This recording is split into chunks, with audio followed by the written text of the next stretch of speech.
ভাইরা আমার, নবী করিম সাল্লাল্লাহু আলাইহি সাল্লামের এই একটা আমল, এটা যদি আমরা নিজেদের মধ্যে আনতে পারি, আমরা জান্নাতি হয়ে যাওয়ার পথ অনেক সহজ হয়ে যাবে। আল্লাহ আমাকে আপনাকে আমাদের সবাইকে আমলের তৌফিক দান করুন।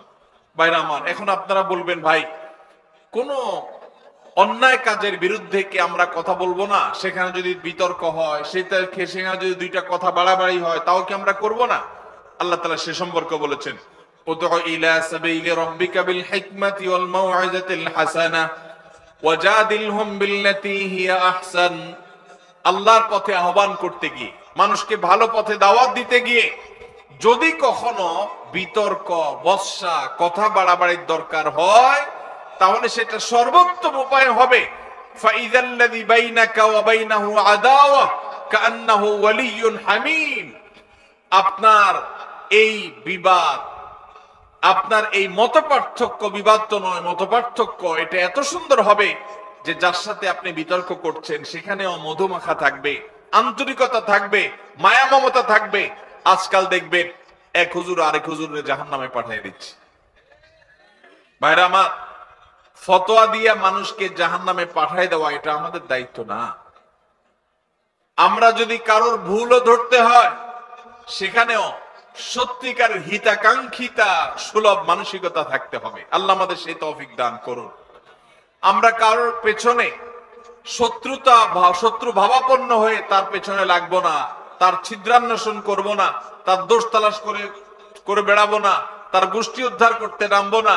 যদি করি তাহলে আমরা ভালো মুসলমান হতে পারবো। আজ আমাদের সমাজে নামাজি কালামি মানুষ কম বেশি পাবেন। মসজিদে দেখবেন কিছু মানুষ কম হোক বেশি হোক যায়, কিন্তু বাজারে ঘাটে, রাস্তায়, দোকানে, অফিস আদালতে, বিভিন্ন জায়গায় দেখবেন এই মানুষগুলোই আবার বিভিন্ন সময় তাদের আচরণটা খারাপ করে ফেলতেছে। আছে না নাই? আমাদের বেশিরভাগ মানুষ আজ এই রোগে রোগী, বেশিরভাগ মানুষ আমরা এই রোগে রোগী। আজকের মাহফিল থেকে যদি একজন ভাই নিয়ত করেন, একজন যদি মনে মনে প্রতিজ্ঞা করেন, আল্লাহ যেহেতু কোরআনে তুমি বলেছ তোমার রহমানের বান্দা যারা বিনয়ের সাথে রাস্তায় চলাফেরা করে, কেউ মূর্খতা সুলভ আচরণ করলো, জাহেলের মতো একটা ঝগড়ার পথ তৈরি করে দিল, তারপরও সালাম দিয়ে এড়ায় চলে যায়, দেখেও না দেখার ভান করে, বুঝেও না বুঝার ভান করে।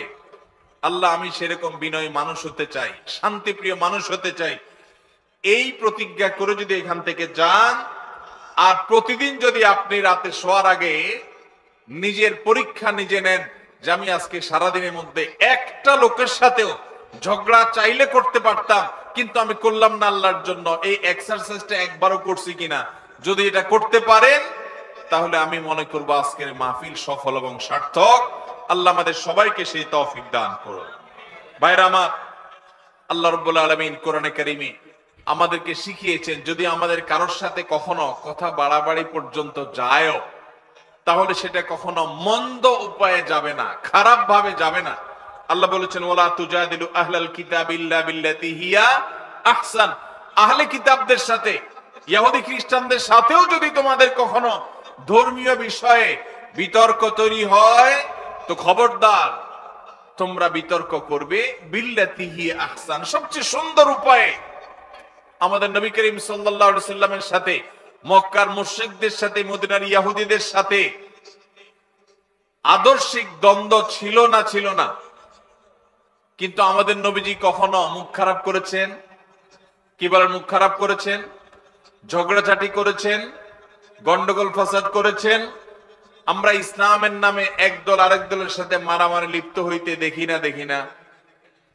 এটা কি সঠিক ইসলাম না ভুল ইসলাম? আমরা ফেসবুকে এক মতের মানুষ আরেক মতের মানুষের গোষ্ঠী উদ্ধার করতে দেখি না। এটা কি সঠিক ইসলাম না ভুল ইসলাম? আল্লাহ আমাদেরকে সঠিক ইসলাম চর্চা করার তৌফিক নসিব করুন। ভাইরা আমার, কারা কারা ঝগড়া যতটুকু করার স্বভাব আছে এটাকে কমাবার নিয়ত করেছেন, একটু হাত তুলে দেখান। আল্লাহ আপনি আমাদের সবার আখলাক গুলাকে সুন্দর করে দেন। আল্লাহ আমাদেরকে আপনি শান্তিপ্রিয় মানুষ বানায় দেন। আল্লাহ আমাদেরকে আপনি আল্লাহ আপনার ওলি বানায় দেন। আল্লাহ আমরা যেন নম্র ভদ্র মানুষ হয়ে যেতে পারি সেই তৌফিক দান করেন। জান্নাতি লোকের মার্কা নিয়ে দুনিয়া থেকে যাওয়ার তৌফিক দান করেন। আজকের মাহফিল থেকে আমাদের অন্তরকে আপনি পরিবর্তন করে দেন। ভাইরা আমার, নবীজি সাল্লাল্লাহু আলাইহি সাল্লাম বলেছেন, মা দাল্লা কওমান বাদি হুদান কানু আলাইহি ইল্লা উতুল জাদাল। নবীজি বলেছেন, আমার পরে কোন সম্প্রদায়, কোন এলাকার মানুষ, কোন জাতি তারা যদি গোমরাহ হয় তো মনে রাখবে তাদের মধ্যে গন্ডগোল, ফাসাদ, মারামারি, ঝগড়া, বিবাদ এগুলো বৃদ্ধি হবে। এই কারণেই তারা হক থেকে বিচ্যুত হবে, গোমরাহ হবে। মানুষ যখন বিতর্ক প্রবণ হয়, বর্ষা প্রবণ হয়, ঝগড়া করা তার স্বভাবের মধ্যে চলে আসে, আল্লাহ হক থেকে তাকে দূরে সরায় দেন। সে হক হারিয়ে ফেলে, বিভ্রান্ত হয়ে যায়। এই জন্য ভাইরা, জান্নাতে যাওয়ার যদি প্রত্যাশা থাকে তাহলে মাটির মানুষ হতে হবে, গোয়ার নয়, অহংকারী নয়, বিনয়ী হতে হবে। সমাজের মানুষ বলবে একটু বোকাশোকা, কিন্তু আল্লাহর কাছে আপনি চালাক। সমাজের মানুষ বলবে একটু বেকুব, কিন্তু আল্লাহর কাছে আপনি বুদ্ধিমান। আল্লাহ আমাদের সবাইকে সেই মানুষ হওয়ার তৌফিক দান করুন। সবাই চেষ্টা করবো তো ইনশাআল্লাহ। আল্লাহু আকবার। আমরা যদি এই মাহফিল থেকে ডক্টর খন্দকার আব্দুল্লাহ জাহাঙ্গীর রাহিমাহুল্লাহর মতো আখলাক নিয়ে যেতে পারি। আপনারা দুইবার এই মাহফিলে, এই মাঠ থেকে স্যারের আলোচনা শুনেছেন। এর আগে অনলাইনে, অফলাইনে, আগে পরে আপনারা শুনেছেন। স্যার কি কখনো আরেক আলেমের গোষ্ঠী উদ্ধার করতে দেখেছেন? দেখেছেন কখনো?